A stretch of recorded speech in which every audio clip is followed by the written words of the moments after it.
Okay, please be seated, everybody. And good afternoon. I am electronically present in the courtroom today as I'm abiding by the court's quarantine protocols.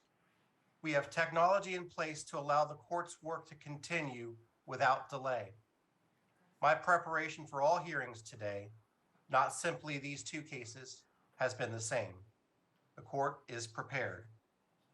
Whether you are joining us in person in the courtroom or via Zoom, welcome. There are two housekeeping items to address. First, only credentialed media authorized by the court's public information officer, as well as the court reporter, may record these proceedings in the courtroom or on Zoom. If you have not received that authorization in advance, you may not record these proceedings. Second, we have two cases this afternoon. The first case we will address involves the parents as parties in the lawsuit. We will complete that hearing before moving on to the second case, which is the case involving the estates. So let's begin. The court's going to first call the case of Joseph Petito and Nicole Schmidt versus Christopher Laundrie and Roberta Laundrie, case number 2022 CA 1128. Ask the attorneys to please make their appearances and introduce their clients if they're present. Good afternoon, Your Honor. Patrick Riley Ford, sitting to my right, Joseph Petito, and also sitting to my right, Nicole Schmidt. Thank you. Mr. Luca? Good afternoon, Your Honor. Matt Luca on behalf of the defendants, Christopher and Roberta Laundrie, who are not present. Thank you very much. Now we are to hear the motion to dismiss filed by the Laundries, which is at document identification number, or DIN 33. The plaintiffs have filed a response, which is at DIN 38, and the defendants have filed a reply, which is at DIN 39. I've reviewed those filings as well as the other materials submitted by the parties. So Mr. Luca, you have the floor, and if you'd like to go to the lectern, that would be great. Yes, thank you, Your Honor. I have to say, Your Honor, it's unusual to be staring at an empty spot up there at the bench. Well, it is what it is. What do they tell actors, Your Honor? Just find a place on the wall and stare at that? Well, thank you, Your Honor, for your time this afternoon. I appreciate it. Your Honor, I won't spend any time going through the general standard on a motion to dismiss. I know Your Honor is well aware of that, so I'll just jump right in. Your Honor, our position is straightforward. A cause of action for intentional infliction of emotional distress was not intended to include liability for a defendant who does nothing, who has no contact with the plaintiff. All of our arguments regarding outrageousness, legally permissible conduct, causation, and the presence of the plaintiff all go back to that premise and show why there is no legal footing for this cause of action in this context. Conduct that amounts to remaining silent and maintaining privacy is not intentional infliction of emotional distress. And there are no cases where such conduct was found to be intentional infliction of emotional distress. Rather, plaintiffs argue that the Laundries had an obligation, a duty to speak. The law imposes no such obligation to speak, and the state and federal constitutions support that. In our society, under our laws, people are free not to speak. Your Honor, the elements of the cause of action alleged are a deliberate or reckless infliction of mental suffering, outrageous conduct, the conduct caused the emotional distress, and the distress was severe. I'll first address the outrageous conduct element, Your Honor. So the standard for determining whether or not conduct is outrageous is that the behavior claimed to constitute the intentional infliction of emotional distress must be so outrageous in character and so extreme in degree as to go beyond all possible bounds of decency. That is conduct that is atrocious and utterly intolerable in a civilized society. It is an objective standard, and the subjective response of the plaintiffs is not what controls. The issue of whether or not conduct is outrageous is a question of law and for the court to decide. And that standard is extremely high in Florida. It is not enough that the defendant acted with an intent which is tortious or even criminal, or that the defendant intended to inflict emotional distress, or even that the defendant's conduct can be characterized by malice or a degree of aggravation which would entitle the plaintiff to punitive damages for another tort. Now, Your Honor, looking at the amended complaint in this case, paragraph 32 provides a summary of what the plaintiffs alleged is the conduct that was outrageous.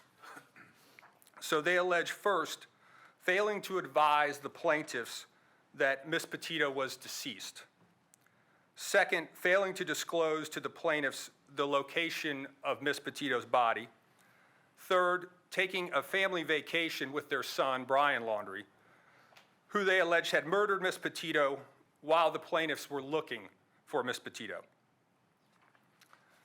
Fourth, blocking access to their cell phone and Facebook page to preclude the plaintiffs from contacting them and getting information regarding Ms. Petito. And finally, that the Laundries attorney, not the Laundries themselves, issued a statement to the press expressing hope that the search for Ms. Petito is successful and that Ms. Petito is reunited with her family. Is there a distinction between the attorney doing it on behalf of the Laundries versus the Laundries? Well, Your Honor, the attorney is obviously not a defendant in this case, and there are no allegations that within the complaint that the Laundries directed the attorney to make that statement, what information the attorney had with regard to making that statement. So I do believe that there is a distinction, Your Honor. Isn't under Florida law, isn't the attorney the agent of the client? I do agree with that, Your Honor. Then why does it matter that the attorney and not the Laundries themselves made the statement? Well, Your Honor, what we don't know, what is not alleged in the complaint, is whether their attorney was making that statement on behalf of the Laundries or whether he was making that statement in his personal capacity. Well, on a motion to dismiss, how am I supposed to construe the well-pled allegations? Your Honor, on a motion to dismiss, I would argue to the court that by not alleging in the complaint that the attorney was the agent of the plaintiff, or I'm sorry, of the defendants for purposes of making that statement, that the plaintiffs have not alleged sufficient conduct that would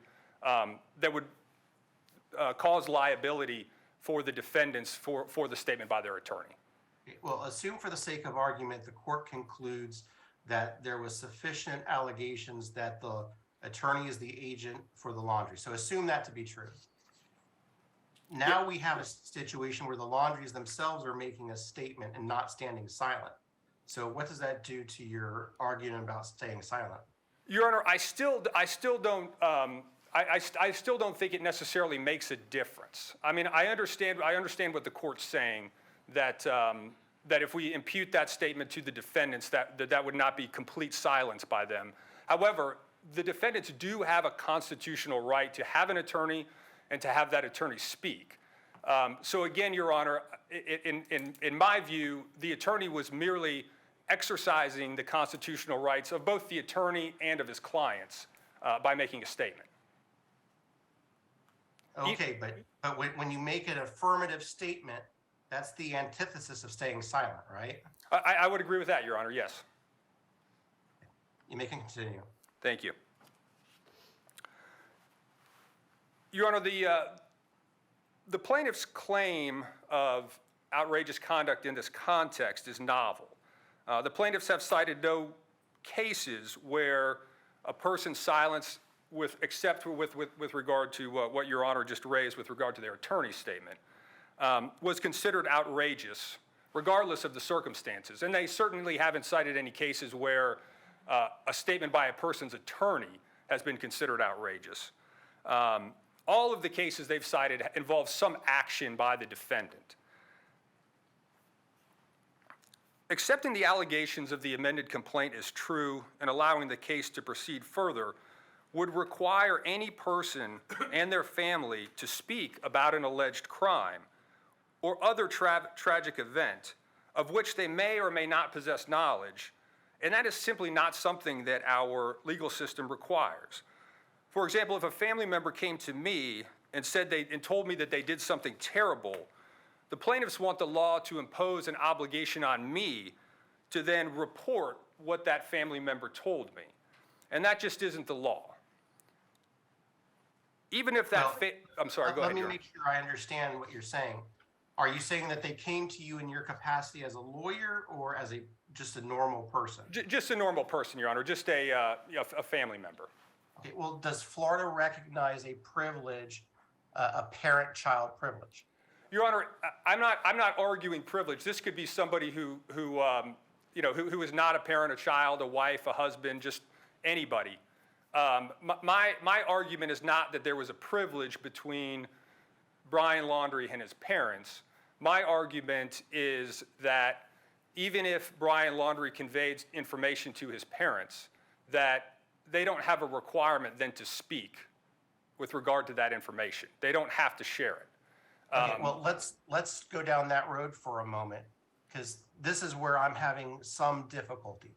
I fully understand and get the constitutional right to remain silent. That being said, we're on a motion to dismiss on a complaint where I have to assume the facts are true. And you're trying to get me to say that the complaint itself demonstrates the existence of a right to remain silent. And I'm trying to understand how that is, or is that more of an affirmative defense that should be fleshed out in the pleadings? Your Honor, I don't agree that it's an affirmative defense that needs to be fleshed out. I believe the court can, obviously the complaint alleges that the defendants were residents of the state of Florida, so the Constitution of Florida and the Constitution of the United States apply to them. And if you look at the complaint, Your Honor, even though it doesn't allege a formal criminal investigation, it doesn't use those magic words, so to speak, it does allege that Brian Laundrie murdered Miss Petito. It alleges that Brian Laundrie engaged in conduct to try to cover that up by sending text messages and things like that. It alleges that the defendants, his parents, the Laundries, were trying to help him escape the country. It alleges that the Laundrie family hired an attorney, and then once they hired the attorney, at that point, all the contact with the plaintiff stopped. And the only statement we have is that one statement by their attorney that the court referenced.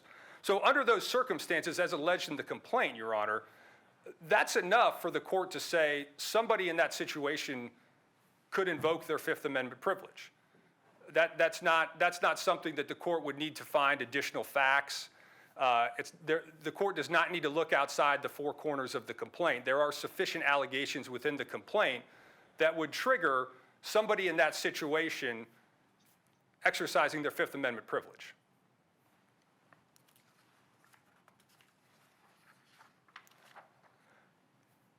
Your Honor, would you prefer for me to continue with the outrageous element or move on to the legally permissible element, since that seems to be Whichever way you want to go. Okay, thank you, Your Honor. I'm not shy in asking questions. I understand. Your Honor, the plaintiff's cause of action could also extend to somebody who, may not be in the situation where they were told something, but maybe they witnessed something, or maybe they came upon some evidence, or somehow they had some information that might be relevant to some tragic event. The plaintiff's cause of action would impose an obligation on people like that to contact the families who may be involved in that situation and disclose what they knew, or they would fear being sued. The slippery slope of allowing this cause of action to proceed would really require anyone with knowledge of events that are hurtful or which cause emotional distress to another to convey their knowledge or potentially be exposed to liability. Now, the underlying crime. But again, I go back to there's an allegation that the Laundries made an affirmative statement and put out into the public various statements. So am I not supposed to consider that conduct because that's a voluntary act by the Laundries? I understand, Your Honor, and I assume you're referring to the one statement by the attorney alleged in the complaint.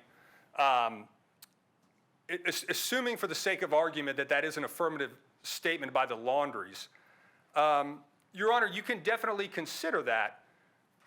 But again, in the context of the overall case, is that statement alone sufficient to meet the standard for outrageousness? If, let's say, for example, I had some knowledge about a crime that somebody committed, and I made a public statement about some aspect of that case, but I didn't share everything that I knew, or I hedged my bet, so to speak.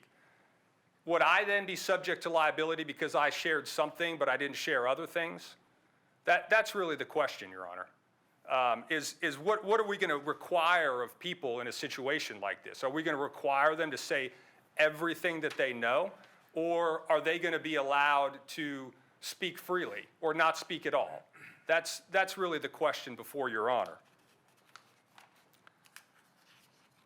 I think it's important to keep in mind the standard that we're talking about here, that the conduct has to be atrocious and utterly intolerable in a civilized society. People who are faced with difficult challenges have to make difficult choices. In our society, which I would propose is civilized, recognizes at its core that things like remaining silent or speaking through an attorney are foundational rights. And those are choices that our society considers entirely tolerable. And in fact, they're codified in our founding documents. So, Your Honor, even considering the statement by the attorney, I would submit to Your Honor that's not atrocious, it's not intolerable in a civilized society for their attorney to make a statement for them like that. Your Honor, another thing I'd like to address that the plaintiffs raised in their response is that the Laundries were somehow in an unequal position to the plaintiffs, and that made their conduct particularly outrageous. Your Honor, I don't think that the standard for unequal positions is really what the plaintiffs would qualify that under this circumstance. Your Honor, in Dependable Life Insurance Company versus Harris, which is a 5th DCA case from 1987, it's cited in our papers. Your Honor, in that case, and what the plaintiffs rely upon is Restatement of Torts, Section 46, subsection E, which states this unequal position argument. And what the restatement says is, the extreme and outrageous character of the conduct may arise from an abuse by the actor of a position or a relation with another which gives him actual or apparent authority over the other or the power to affect his interests. Thus, an attempt to extort money by a threat of arrest may make the actor liable even where the arrest or the threat alone would not do so. In particular, police officers, school authorities, landlords, and collecting creditors have been held liable for extreme abuse of their position. Even in such cases, however, the actor has not been held liable for mere insults, indignities, or annoyances that are not extreme or outrageous.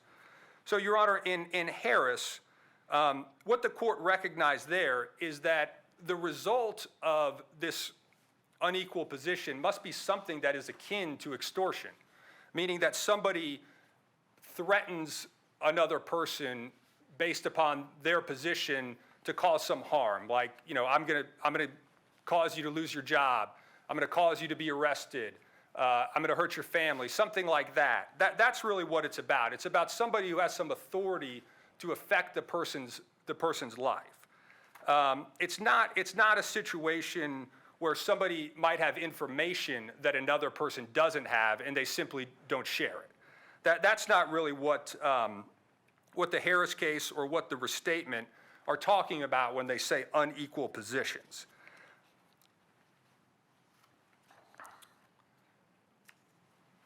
Now, Your Honor, moving on to the assertion of illegal rights.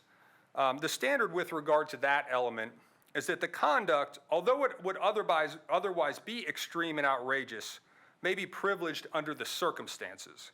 And the actor is never liable, for example, where he has done no more than insist upon his legal rights in a permissible way, even though he is well aware that such insistence is certain to cause emotional distress. Now, we have several rights at play here, Your Honor. You brought up one earlier, the Fifth Amendment right to remain silent. That is certainly one of them. There's also the First Amendment right of freedom of thought, which would include both the right to speak freely and the right to not speak at all. And that was cited in Woolley versus Maynard, a Supreme Court case from 1977. Again, it's in our papers. Aren't we responsible for the words that we say when we say them? I would agree with that, Your Honor, certainly. Certainly, if you say words. Johnny Depp just got found civilly liable for defamation by what his attorney said, right? Again, Your Honor, I understand that in certain contexts, the statements of an attorney could potentially be, lead to something like defamation. I agree with you on that. I think really what we're talking about here, though, Your Honor, is a statement by an attorney that even in and of itself is certainly not defamation, and it is not outrageous. My understanding of the statement, and correct me if I'm wrong, is the Laundries knew, and again, this is on a motion to dismiss, so I have to accept what is alleged as true. Not that it is true, but I have to accept it as true. That the Laundries knew where the Gabby's body was, and they put out a statement in the middle of the search, hoping about the success of that search, and then not either directing them or either staying silent. I mean, that's kind of my understanding of what is being alleged. Is that correct, or am I misunderstanding? No, I believe that's my understanding as well, Your Honor, that the attorney made the statement while the search was ongoing. And knowing exactly where the Gabby's body was. Well, Your Honor, again, that's the rub, is the plaintiffs haven't alleged anything in the complaint as to what the attorney's knowledge was when he made that statement, that he had that information. That's a totally different thing. They've alleged that the parents, the defendants, had that information, but they don't allege that that information was ever shared with the attorney, or that the attorney had that information when he made that statement. That's kind of the issue, is they haven't really made any allegations about the attorney and what he may or may not have known. It's really all about what the parents knew. And they don't make any allegations about what the parents communicated to the attorney. So really the attorney's statement, again, if just looking at it within the four corners of the complaint, there really isn't enough there to say that whether or not when the attorney made that statement, what his knowledge was about any of the facts of the case, frankly. And I would also submit to you, Your Honor, that statement's fairly benign. I mean, I understand in the context that they've alleged, it could be construed as trying to divert attention or something like that. But again, it's a fairly benign statement. I mean, he's really just expressing that he hopes that she returns. And again, they haven't alleged what information he had when he made that statement. Isn't the context really what's important here? And that's what the second DCA said in that insurance case where the adjuster denied coverage and did so knowing that the person didn't have long to live and just wanted to outlive the person. And the second, which is binding on me, found that to be outrageous conduct. That is true, though, Your Honor. In that case, the second DCA said that the actions of the insurance company in simply denying the claim, even though they had been ordered by a judge of compensation claims to pay the claim, that in and of itself would not have been outrageous. But what made it outrageous was that there was some sort of internal decision made that they're just not going to pay it for a certain period of time in the hopes that the plaintiff would die. I agree with you that made that particular case rise to the level of outrageousness. Your Honor, frankly, the statement by the attorney in this case doesn't come even close to that level of outrageousness. I mean, you're talking about, withholding medical care in the hopes that somebody dies so you don't have to pay for it. I mean, I don't think any of us sitting here would not find that to be outrageous. We're talking about a statement by an attorney sort of, boilerplate and generic, just expressing that he hopes that the search is successful and whatnot. I don't really equate those two. I mean, I do agree with your point, Your Honor, that the context is important. We do have to consider the context as alleged in the complaint in this situation. But I would just submit to Your Honor that even considering that context within the complaint, the attorney's statement is not outrageous. You have about 5 minutes left in your argument. Okay, thank you, Your Honor. So I'll move forward, Your Honor. I know we filed a motion and Your Honor has read it, so I'm not going to try to belabor too many points here. But with regard to the assertion of legal rights, really, the plaintiffs recognize that the Laundries have constitutional rights, and that the conduct that they have alleged within the complaint is really an exercise of those rights. So what they argue in response is that the court on a motion to dismiss shouldn't consider certain things. Number one, because they allege that within the complaint they haven't alleged state action. Number two, that they haven't alleged any constitutional rights within the complaint, and so the court shouldn't consider them. And then fourth, that the constitutional rights are affirmative defenses. Your Honor, with regard to the state action argument, as an initial matter, just because the government isn't trying to compel someone to do something doesn't mean constitutional rights don't go away. If you don't protect your own constitutional rights, even when the government's not trying to do something to you, then you would likely waive them. If the defendants in this case had made a bunch of statements, even if those statements weren't to law enforcement, those statements could absolutely be used against them. So, in that sense, Your Honor, those rights exist, irregardless of whether the state is involved. Your Honor, also, as a second point, there is state action involved here. And one of the cases we cited to Your Honor in our motion sort of sums it up. It's Gerber versus Longboat Harbor, North Condo. It's a Middle District of Florida case from 1991. And that court said, defendant's motion to dismiss is predicated upon its assertion that, since it is not a governmental entity and has not assumed substantially all of the functions of a governmental entity, the provisions of the First Amendment as incorporated in the 14th Amendment simply do not apply. This court cannot agree with defendant's contention, and by applying the principles enumerated in Shelley versus Kramer, which is a Supreme Court case that sort of set forth that the third branch of government, the judicial branch, is also state action.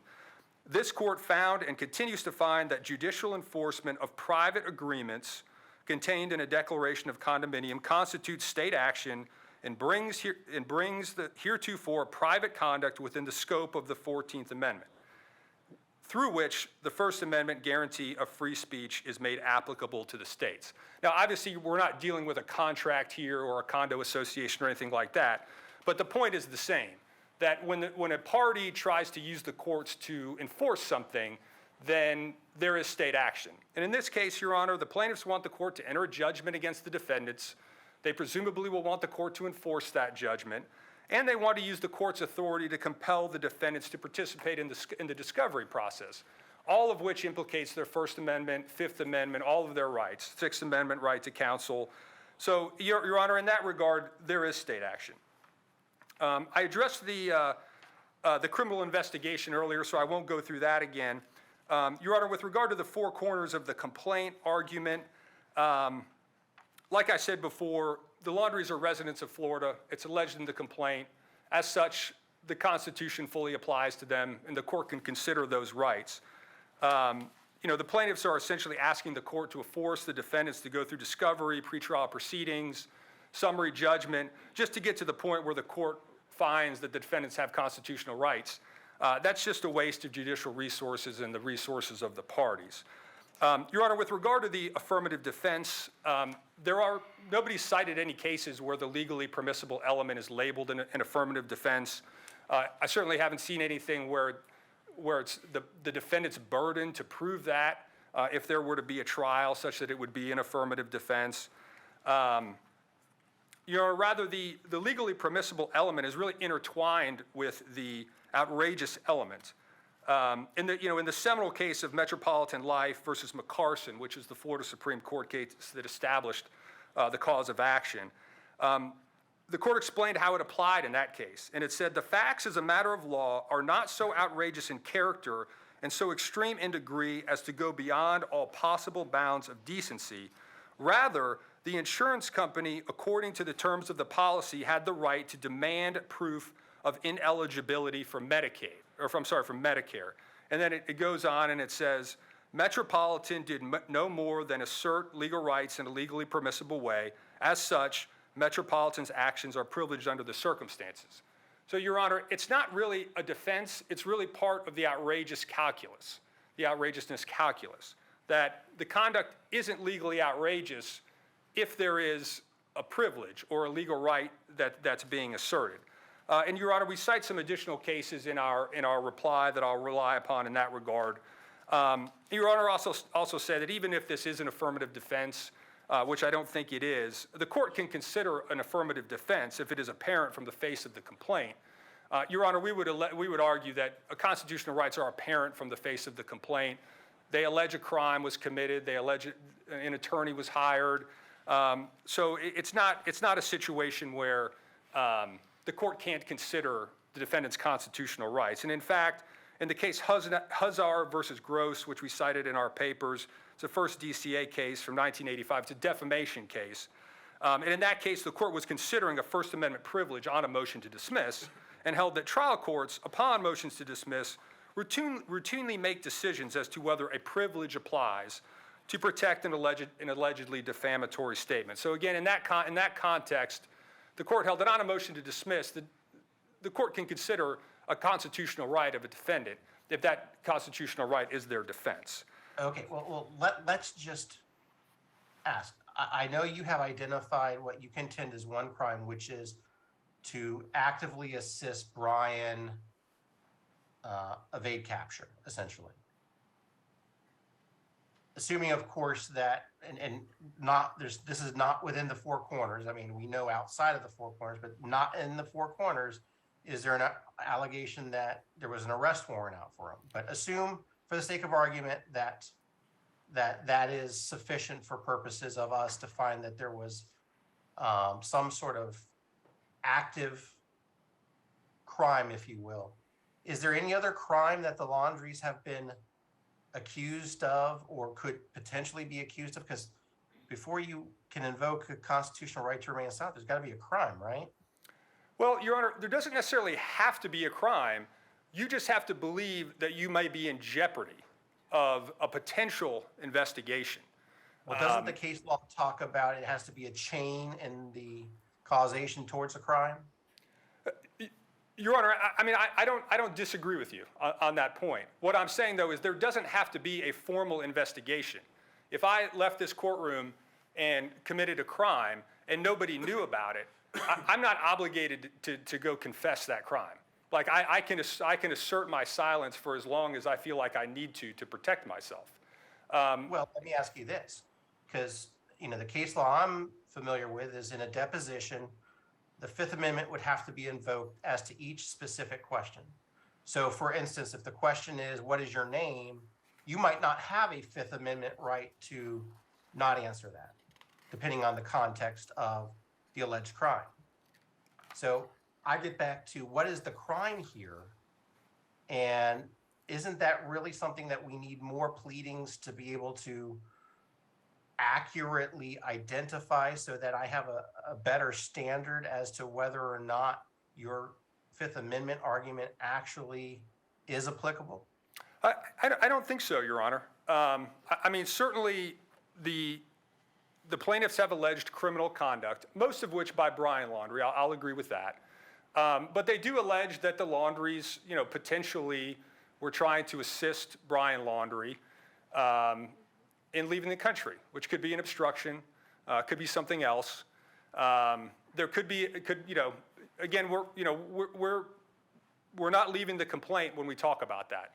And so in that regard, the defendants still wouldn't have an obligation to speak about other things that may be sort of tangentially related to the whole situation, if there is potentially a crime involved. I mean, Your Honor, in Miranda versus Arizona, the Supreme Court held the privilege is fulfilled only when the person is guaranteed the right to remain silent unless he chooses to speak in unfettered exercise of his own free will. So it's the defendant's exercise. It's not something where the defendant can maintain his silence only with regard to certain things. If he's not being compelled to answer questions, he doesn't have to speak, period, at all. Again, from Miranda versus Arizona, the privilege has come rightfully to be recognized in part as an individual's substantive right, a right to a private enclave where he may lead a private life. That right is the hallmark of our democracy. So again, Your Honor, it's not, in Miranda versus Arizona, the court wasn't parsing what questions the defendant can or cannot answer. They said the right is a private enclave where a person can lead a private life. They can maintain that privacy for as long as they're able. Now, of course, like there are certain situations if defendant is subpoenaed to testify, perhaps certain questions could be parsed, like what the person's name is or something, as long as that's not incriminating, which in some contexts it is. This is, again, going to the plaintiff's argument, they haven't alleged that anybody was compelling anybody to do something and they refused or something like that. In that context, everybody has the right to their private enclave. They don't have to come and affirmatively state everything they know about everything. That's just not the way our society works. It's not the way, it's not how the Constitution works. People are protected until they're not. And so that, in my opinion, Your Honor, I don't believe that the Laundries would have an obligation to provide certain information and not provide other information. That they can withhold all information until it's compelled of them. That's or they're provided immunity by the government or whatever the circumstance might be. Well, let's put a pin in that right now so I can hear from your opponent. Yes, Your Honor. And Your Honor, for our remaining arguments, we'll just rely upon our papers unless the court has some specific questions that you'd like to address. Thank you, sir.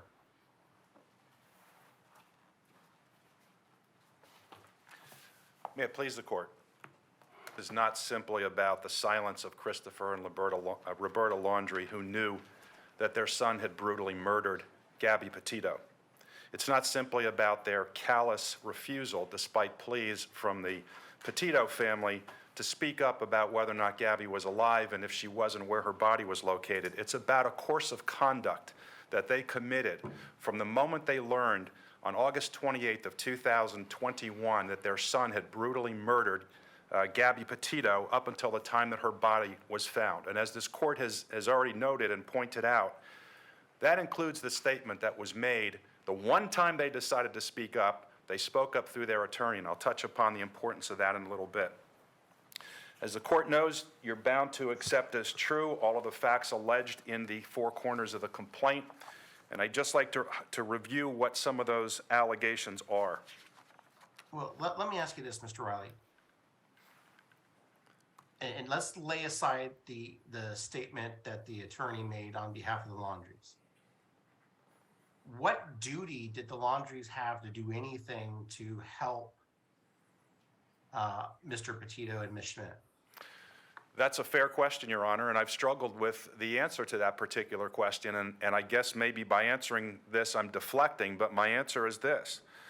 It's about what they did with the information that they have, not just not disclosing what they knew to the Laundries. And by the way, they could have, to the Petito family, excuse me, they could have made an anonymous phone call and said where the body was located, and that would have helped this situation tremendously.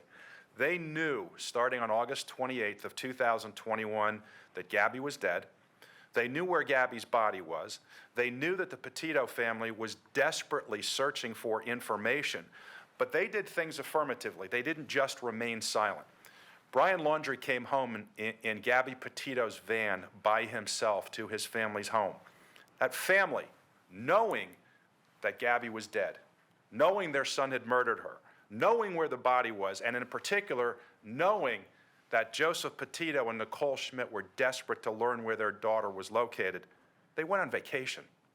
They assumed and continued their normal life as though nothing had happened, while this family was suffering, wanting to know what where their daughter was. Not only did she not. Let's get back though to legal duty. I hear what you're saying, that these facts might sound bad, but we're not talking about social mores here. We're talking about legal duty. We're talking. So let's try to focus in on what duty did the Laundries have? What did they owe to Gabby's parents? Well, let's put in perspective what the relationship was, Your Honor. These people were not strangers. These people were, their son was engaged to marry Gabby Petito. Gabby had lived with them for about a year. They had both visited Joseph Petito's home and Nicole Schmidt's home. They were cordial. They had a cordial relationship, a warm and friendly relationship. They knew how much Gabby meant to Joe and to Nicole. Going to the issue of a duty, Your Honor, I struggle with that. Admittedly, it's difficult to say what it is, and that's why I'm saying there was a course of conduct that they did that was outrageous, culminating, in my view, in the statement that was made by their attorney, who, as Your Honor pointed out, is their agent.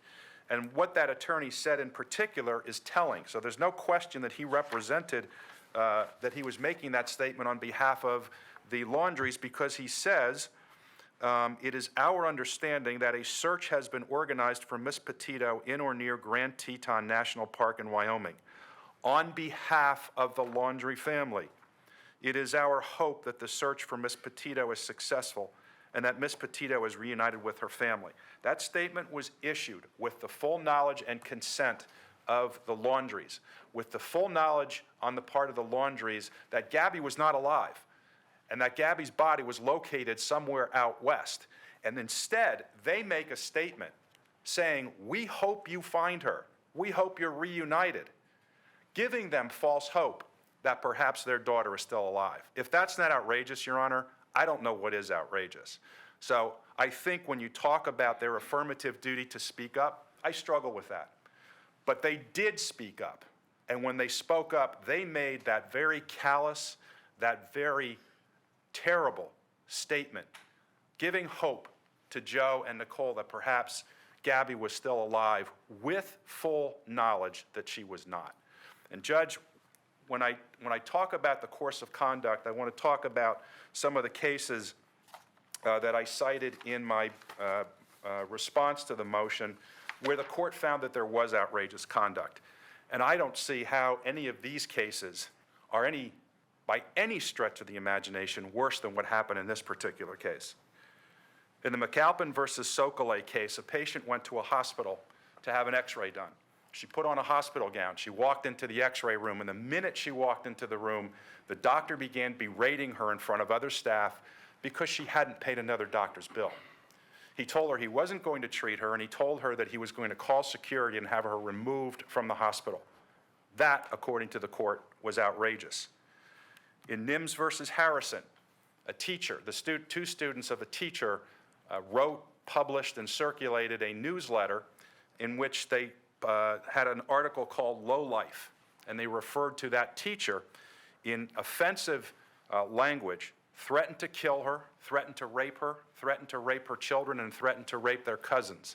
Outrageous. Ford Motor Credit Company versus Sheehan. Collection agent is unable to locate the debtor, contacts the debtor's mother, tells the debtor's mother that she's from a hospital out in California. She's trying to locate the debtor because two of the debtor's children have been in a serious car accident, and she wants to find the debtor so that she can let him know about this accident. The son speaks to the mother later that day, hears the story from the mother, spends the next 7 hours calling hospitals and police departments out in California, only to find out that this story was false. That was outrageous.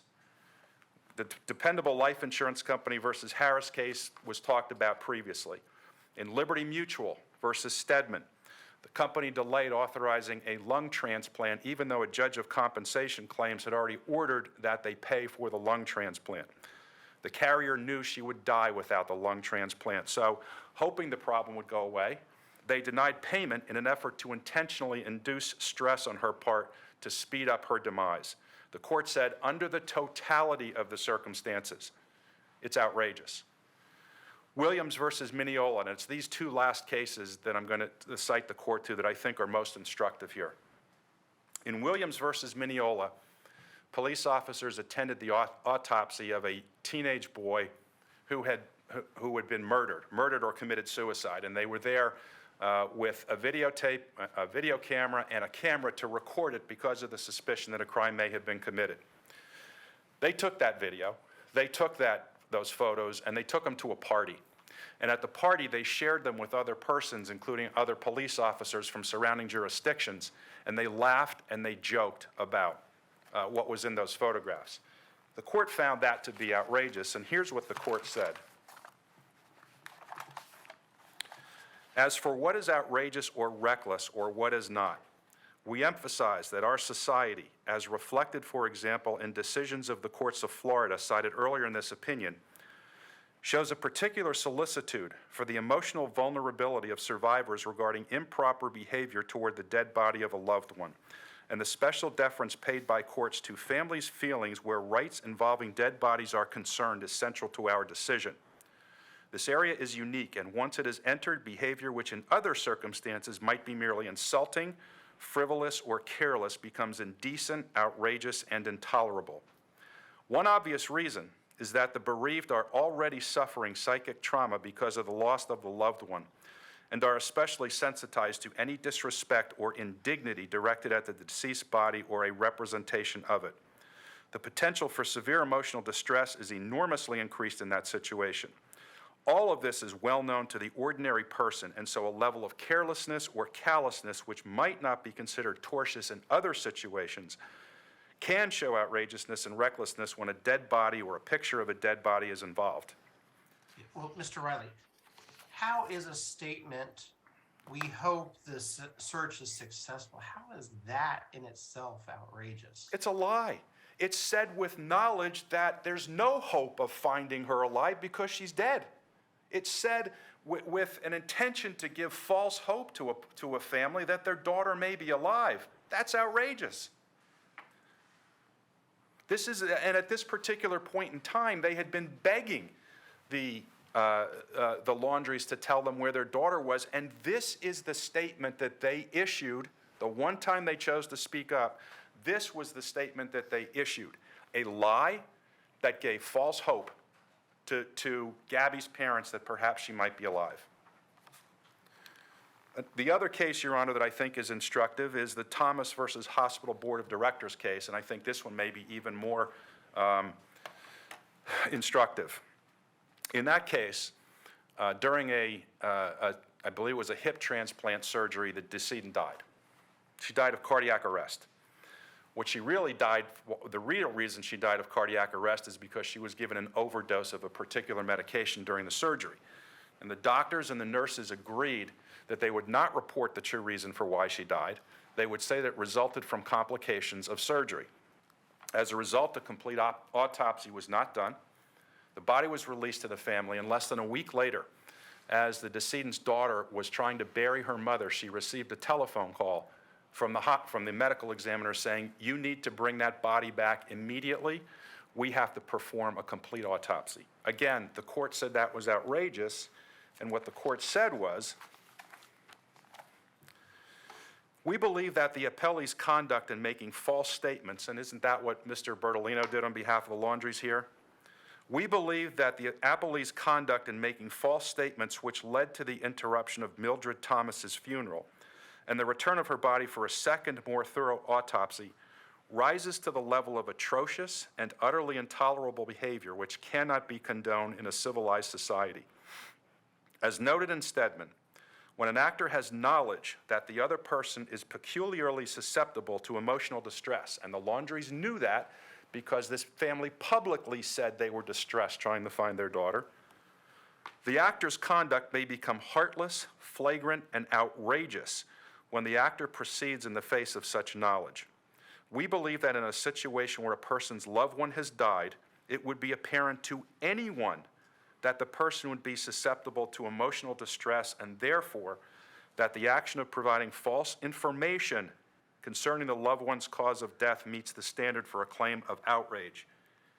In this case, they provided false information, a false impression, knowing that Gabby was dead, that she was still alive and she could be found by the family if they were searching in the right place.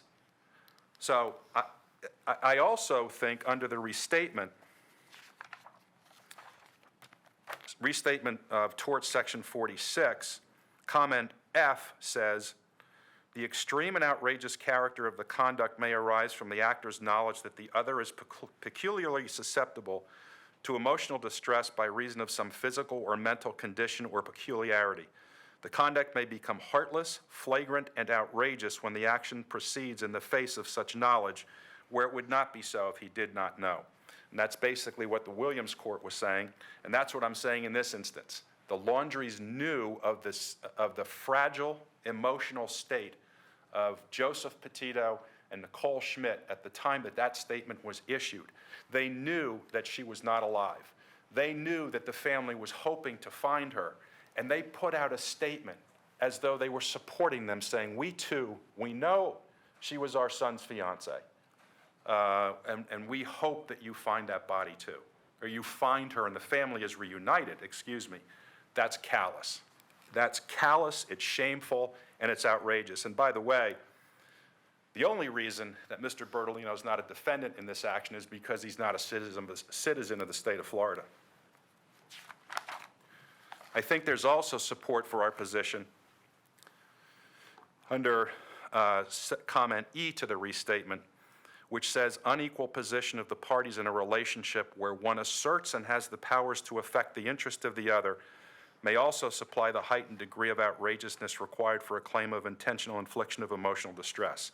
Here, the defendants clearly had the power to affect the interests of the plaintiff because they could have told them where her body was located, and they chose not to do so. Your Honor, I don't think there's any question. There's been nothing raised, at least by counsel in his argument, that the conduct didn't cause severe emotional distress to my clients, to the extent that they would suggest and have suggested, well, they were already distressed anyway, so all we did was increase their harm. I guess it's okay to kick someone when they're down, according to the Laundries. But going back to those two cases that I cited earlier involving dead bodies, the parties were already grieving, and it was the conduct after death that the court found was outrageous and permitted the case to move forward. So I think we have the issue of their conduct was intended to harm, or certainly what they did, they should have known was likely to cause severe emotional distress to my clients. We clearly have an outrageous conduct on their part.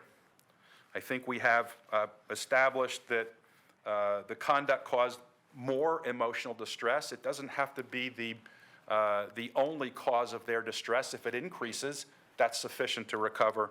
And I don't think they're contesting at all that the emotional distress was severe.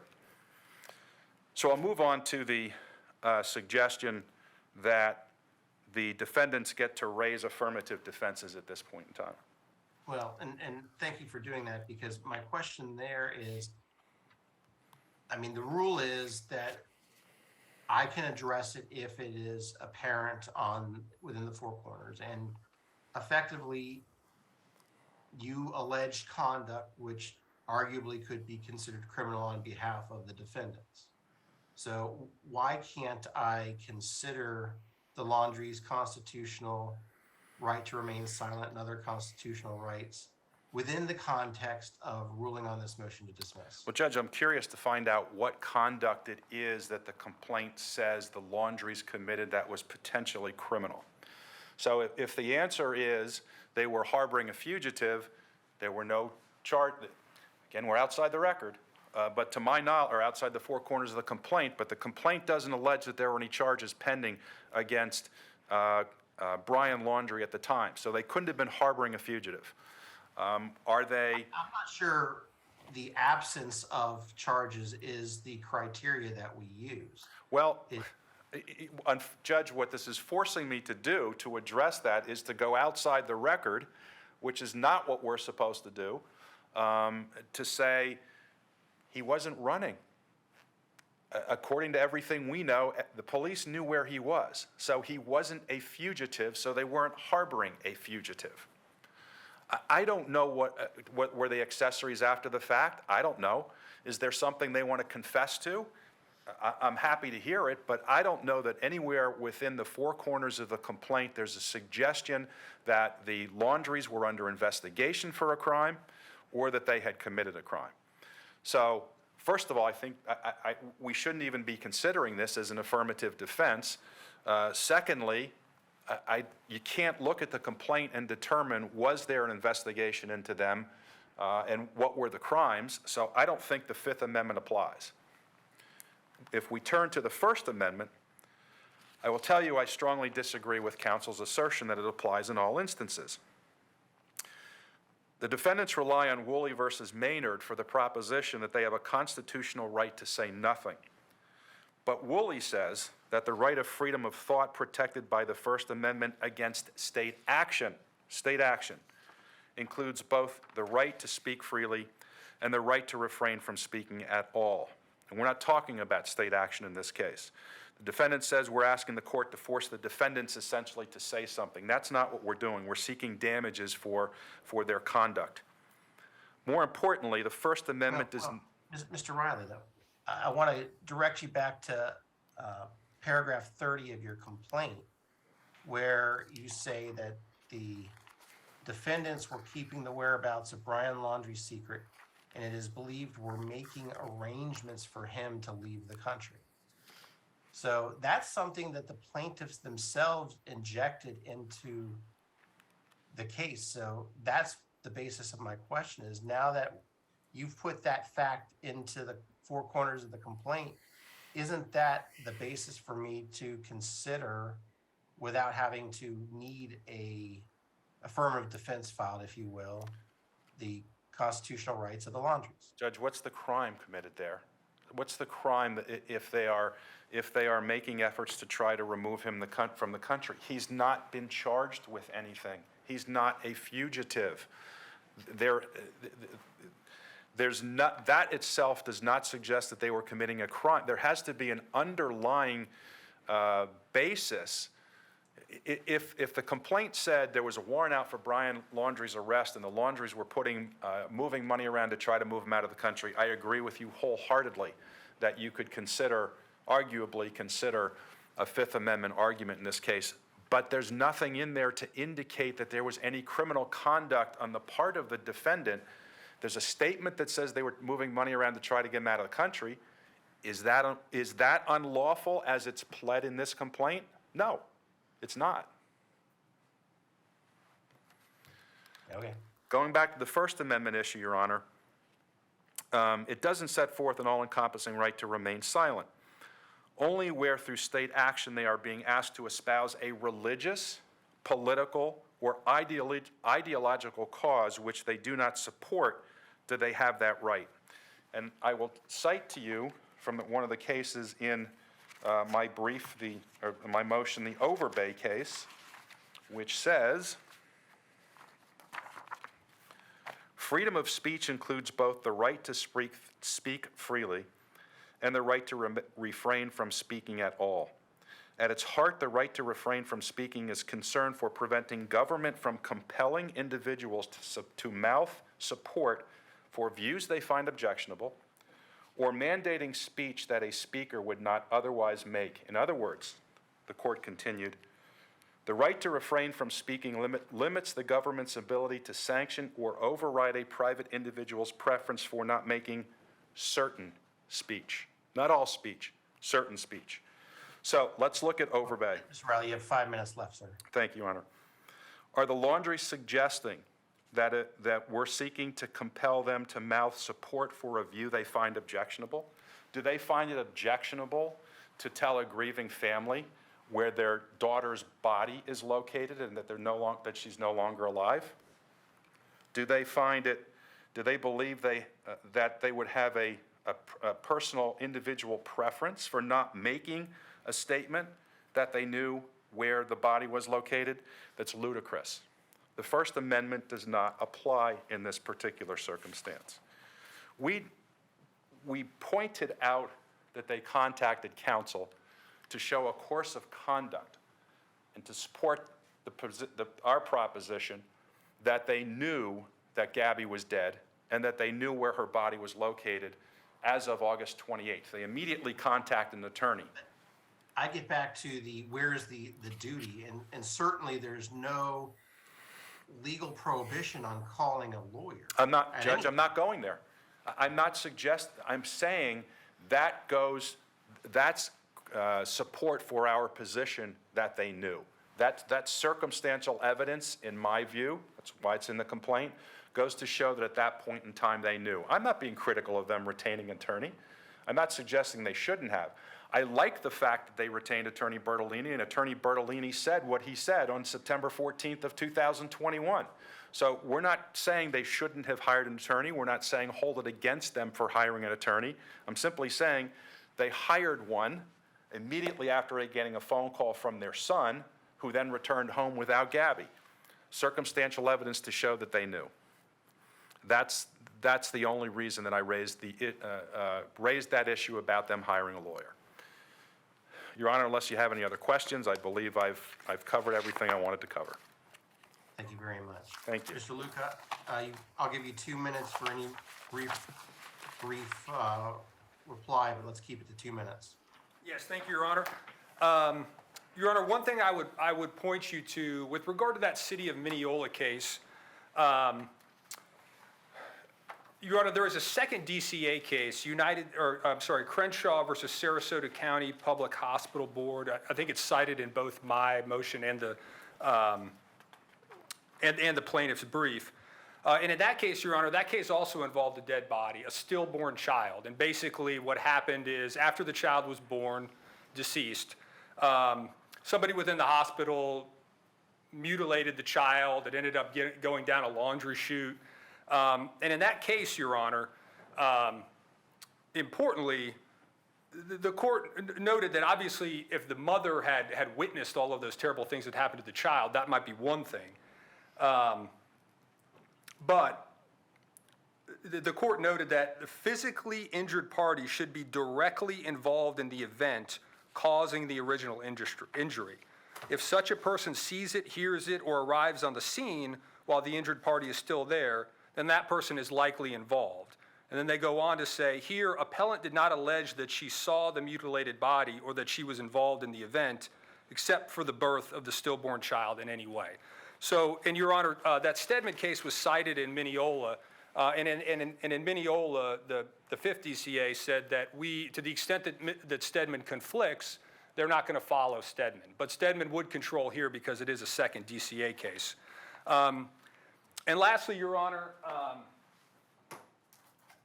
I didn't raise this, get time to raise this initially, but I would point Your Honor to another important case, which is MM versus MPS. It's a third DCA case from 1989, again cited in the papers. And although not perfectly analogous, that case is instructive. Because it involves the parents suing the defendant for something that was done to their daughter. And in that case, the defendant told the parents that he had sexually abused their daughter, but obviously the parents were not present for the abuse. In that case, the court found that the appellants were not present when the alleged mistreatment of their daughter took place and may not claim emotional distress for her injurious or offensive treatment. Now, the plaintiffs countered that the disclosure of the treatment of their daughter was what caused their emotional distress. And the court said, after reviewing the law, we are unable to conclude that learning the awful truth from the defendant afforded appellants grounds for recovery for their own distress. And the court said, if courts were to allow relatives of tort victims compensation for the distress they suffer when they receive bad news about family members, when there is no attendant intentional or reckless conduct directed toward them, an avalanche of litigation would ensue. Compensation is available for actual harm to the victim. Only in carefully prescribed circumstances is compensation permitted for relatives who suffer emotional distress. It is not lack of compassion, but necessity that restricts relief to the immediate victim. And Your Honor, in this case, I would just submit to Your Honor that allowing a cause of action like this to proceed would create an avalanche of litigation that the tort was never intended to cover. Thank you, Your Honor. Thank you both for your arguments. I will do my best to get a written order out within 2 weeks of today. Anything else in this first case before we recess the first case? No, Your Honor. No, thank you, Your Honor. May I be excused? Yes, sir. I don't represent any parties in the second case, so. That's okay, fine. Your Honor. While Mr. Luca is cleaning up, is there anybody that's going to be here in the second case, which is Nicole Schmidt as administrator of the estate of Gabrielle Verona Petito versus Barry F. Spivey as curator of the estate of Brian Laundrie, case number 2022 CA 2115SC? Your Honor, Patrick Riley on behalf of Nicole Schmidt as personal representative of the estate of Gabrielle Petito. Okay. And has anyone appeared for the respondent? No one, to my knowledge, has appeared. As Your Honor knows, Attorney Spivey, there was an order entered at the request of Attorney Spivey that because it was the Laundrie family who filed the objection to the claim that was made against Brian Laundrie's estate, they should defend the action. An order was entered appointing them ad litem to defend the action. It's been more than 20 days since I served the complaint on Mr. Spivey, but out of an abundance of caution, I'm giving the Laundries a period of time to respond, although the information that I have is that they are not going to and that a default will be entered. Okay. Well, Deputy Velez, if you could sound the halls for Barry Spivey as curator.